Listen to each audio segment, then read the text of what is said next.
Today's episode of Desperate Homeowners comes to you from the bathroom, where things can get a little weird from time to time. The letter comes from Amy. It's on the back of this fantastic picture that shows off her family. She says, "Dear Mike, my husband has been remodeling our main bathroom for 3 years.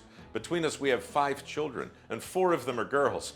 We're losing our minds, sharing one unfinished shower and bath in the basement, and if our bathroom isn't done soon, there may be a revolt.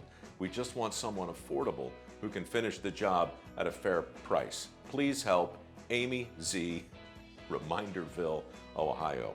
Well, Amy, here's a reminder. When your husband starts a project and it's not done in 3 years, it's never going to be done. He doesn't want to finish it. He thinks he does, but he doesn't. I'm not going to get into the psychology of it. I'm just going to say that there is hope.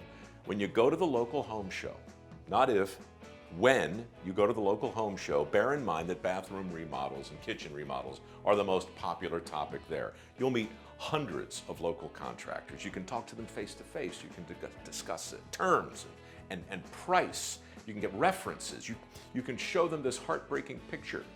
Maybe they'll work up a tear. Anyway, that's where the solution to your problem is.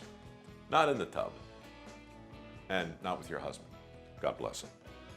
Handsome family, though. Good luck. If you're a desperate homeowner, drop me a line. I'll read your letter online. Show off your picture. Maybe put a producer in the bathtub for you. It happens.